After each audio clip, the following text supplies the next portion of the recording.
Good afternoon students. आज हम करेंगे बेटा वर्क, एनर्जी एंड पावर के कुछ न्यूमेरिकल्स। ठीक है, फर्स्ट न्यूमेरिकल दे रखा है बच्चों टाइप ए में, uniform chain of length L. Uniform chain of length L and mass M, length L and mass M is lying on a smooth table and 1/3 of its length is hanging vertically। ये table है और इसकी जो 1/3 है length l/3 वो नीचे की तरफ है, is hanging vertically down over the edge of the table। If g is acceleration due to gravity, calculate work required to pull the hanging part on the table। कैसे निकालेंगे वर्क डन? टोटल लेंथ है बच्चों इसकी l, ठीक है, इसका मास है m। तो वर्क डन का फॉर्मूला होता है बेटा हमारा फोर्स इनटू डिस्प्लेसमेंट, है ना।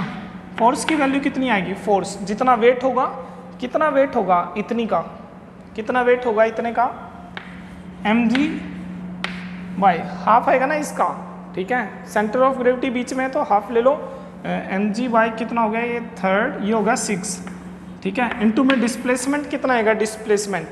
डिस्प्लेसमेंट आ जाएगा l/3, l/3 तक शिफ्ट करना है तो कितना आ जाएगा बच्चों? ये फोर्स इनटू डिस्प्लेसमेंट, ये आ जाएगा हमारा mg l/18।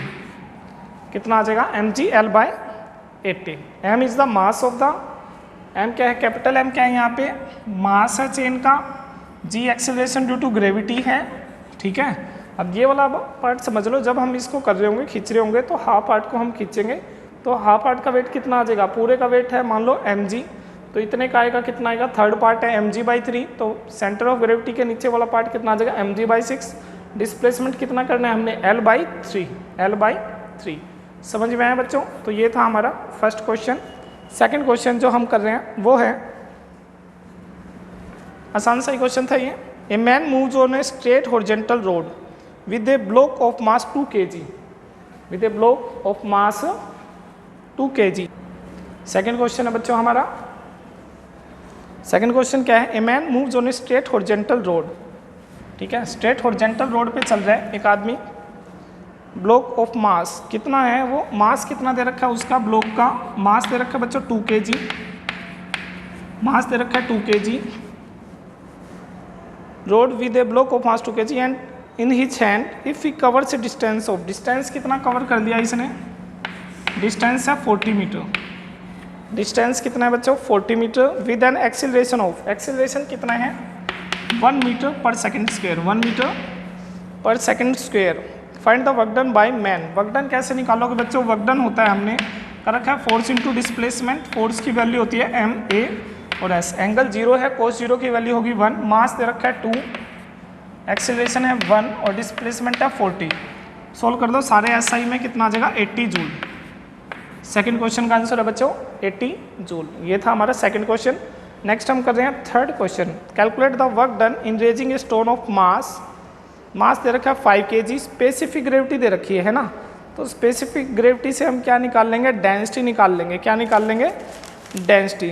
कैसे निकालेंगे वो समझते हैं, और फिर उससे हम निकाल लेंगे उसका मास। कैसे निकालेंगे वो समझते हैं। थर्ड क्वेश्चन में देखो क्या क्या गिवन है आपको। थर्ड क्वेश्चन में गिवन है बच्चों, मास है 5 kg, मास दे रखा है 5 kg, स्पेसिफिक ग्रेविटी आपको गिवन है। स्पेसिफिक ग्रेविटी कितनी गिवन है?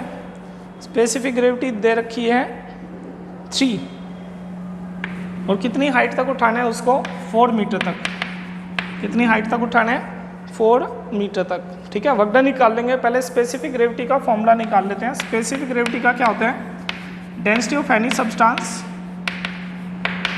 ठीक है, अपॉन में डेंसिटी ऑफ स्टैंडर्ड सब्सटेंस। जैसे गैसेज में तो होती है हाइड्रोजन और लिक्विड में कौन होता है? हमारा H2 होता है, ठीक है। तो डेंसिटी आएगी मास अपॉन में वॉल्यूम, सेम वॉल्यूम है तो मास अपॉन में मास कर देते हैं। Mass of the substance upon में स्टैंडर्ड मास, ठीक है। वो किसके इक्वल है बच्चों? 3। कितना है? 3। तो यहाँ से हम क्या निकाल लेंगे? उसका मास निकाल लेंगे। कितना दे रखा है? मास दे रखा है 5, मास कितना दे रखा है? 5 दे रखा है। 5/m इज इक्वल टू कितना हो जाएगा? 3। कितना आ जाएगा? 3। तो यहाँ से m की वैल्यू कितनी आ जाएगी? m की वैल्यू आ जाएगी बच्चों 5/3। कितना आ गया 5/3। ठीक है, तो हमने क्या निकालना है यहाँ पे, वर्क डन निकालना है। तो वर्क डन का फॉर्मूला बताएंगे। वर्क डन का फॉर्मूला किसके इक्वल होता है, वर्क डन का फॉर्मूला देखोगे बच्चों क्या है हमारा, वर्क डन का फॉर्मूला है हमारा force into displacement. Force into displacement, displacement कितना था बच्चों, डिस्प्लेसमेंट दे रखा था, हाइट दे रखी है इसमें 4, हाँ हाइट दे रखी है 4 है ना। और कितना आ जाएगा लिक्विड के अंदर जब डिस्प्लेस करेगा तो कितना लिक्विड का वेट कम हो जाएगा, कितना वेट हो जाएगा, वेट ऑफ लिक्विड, ये according to Archimedes principle loss in कितना आएगा, जितना वो बॉडी के अंदर आएगा उतना अपना वेट लूज कर देगा। तो वेट लूज कर देगा, पहले 5 था अब 5/3 हो जाएगा इसका, तो कितना वेट लूज कर दिया है ना, ये आ गया फोर्स इंटू डिस्प्लेसमेंट। सोल्व कर लेते हैं इसको, कितना आएगा, इसको सोल्व कर दोगे ये आ जाएगा 15 - 10 10/3 इंटू 9.8, इसको अप्रोक्सीमेटली 10 ले लेते हैं और इसको सोल्व कर देते हैं, कितना आ जाएगा, ये आ जाएगा 100 10/3 इंटू 9.8 9.8 ले लो या ये ले लो, अप्रोक्सीमेटली आ रहा है 130.7, अगर इसको 9.8 लेते हो तो ये आ जाएगा 137.4। ठीक है, किस में आ जाएगा, जूल पे। पता लगा बच्चों, लिक्विड के अंदर डाला, स्पेसिफिक ग्रेविटी दे रखी थी, कितना अपना वेट लूज कर देगा, पहले मान लो 5 था मास उसका, अब कितना उसने लिक्विड डिस्प्लेस किया उसके अकॉर्डिंग हमने बता दिया कि कितना इसका वेट आ जाएगा, है ना। नेक्स्ट क्वेश्चन है, a man weighing 60 kg of sports a body of 20 kg for his head. क्या क्वेश्चन है, फोर्थ क्वेश्चन है हमारा, ए मैन, फोर्थ है, ए मैन वेइंग 60 kg, मास कितना दे रखा है उसका 60 kg, मास दे रखा है बच्चों 60 kg, और आगे it sports a body of 20 kgf on his head, उसने फोर्स कितना सपोर्ट कर रखा है 20 kgf 20 kgf, ये ग्रेविटेशन में कन्वर्ट कर दिया, न्यूटन में कन्वर्ट कर देंगे, 9.8 से मल्टीप्लाई कर देंगे या 10 से मल्टीप्लाई कर देंगे अप्रोक्सीमेटली।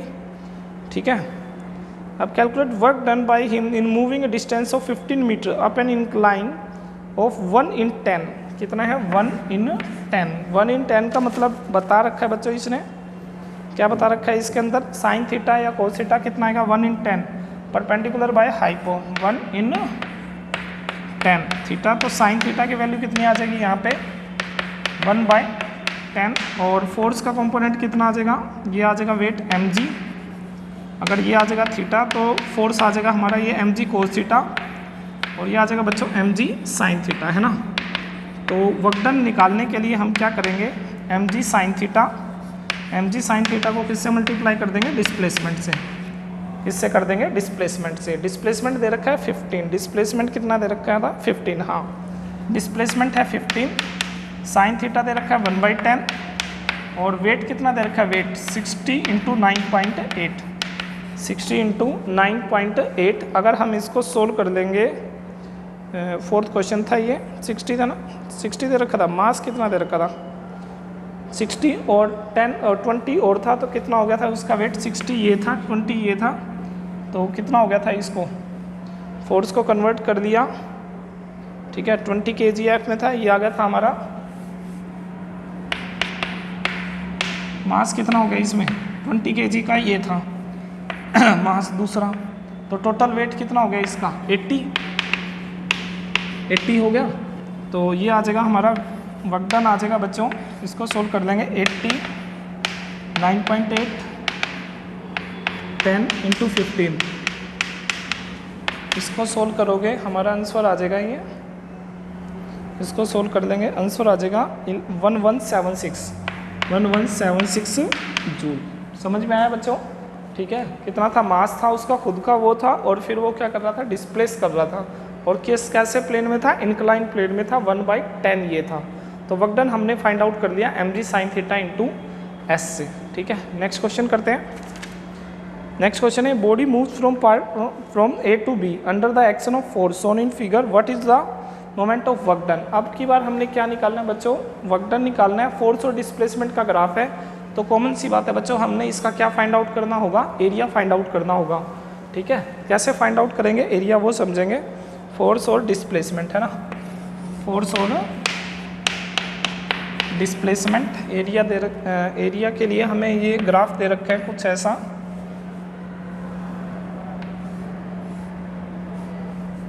इस तरह से हमें ग्राफ दे रखा है, ठीक है। ये है 5 1 2 3 4 और 5 ये है 20 है, और है बच्चों 40, ये है 40 है, 20 40 है ना, और ये बीच वाला दे रखा है हमें 30, ये दे रखा है 30। हम क्या करेंगे, इन सभी का एरिया फाइंड आउट कर देते हैं और क्या निकालेंगे, टोटल वर्क डन। एरिया कैसे निकालेंगे, ये है रेक्टेंगल है, कैसे निकलेगा, साइड इंटू साइड, तो कितना आ जाएगा 20 इंटू 1 प्लस इसका एरिया कैसे निकालेंगे, ये भी इसका भी इतना ही आएगा, कितना आएगा 20 इंटू 1 प्लस ये वाली ट्रायंगल है half into 20 half into 20 into 1, ठीक है। इस पूरे का एरिया निकाल लिया हमने। अब इसका एरिया कैसे निकालोगे, इसका एरिया निकालने के लिए ये एरिया निकाल लो, ये एरिया निकलेगा 30 इंटू 1 30 इंटू 1 और कैसे निकलेगा 30 इंटू 1 के बाद ये निकलेगा, ये छोटे वाली ट्रायंगल निकल जाएगी, हाफ इंटू में कितना निकलेगा 10 है ना, ये 10 इंटू 1 प्लस इसको सोल्व करोगे हाफ नहीं है, पूरा ही है ये, तो कितना का 1 इंटू 30 इंटू 1। तो इस तरह से जब हम सोल्व करेंगे इसको, ठीक है, अगर कैलकुलेशन में कोई एरर है तो आप चेक कर लेना बेटा। इसको जब हम चेक करेंगे तो ये दिखा रहा है 115 जूल आ जाना चाहिए, 115 जूल 115 जूल है ना, ये आ जाएगा। कैसे, हमने क्या कर दिया, इन सभी का क्या निकाल दिया, एरिया निकाल दिया। क्या कर दिया, एरिया निकाल दिया। 20 + 30 + 35 + 30 दिखा रहा है, 20 + 30 20 और 10 30, ठीक है, और फिर 35 + 30 35 30 और 35 + 30, ठीक है, ये गुड है, ठीक है। 115 जूल हम इस तरह से सोल्व कर लेंगे। नेक्स्ट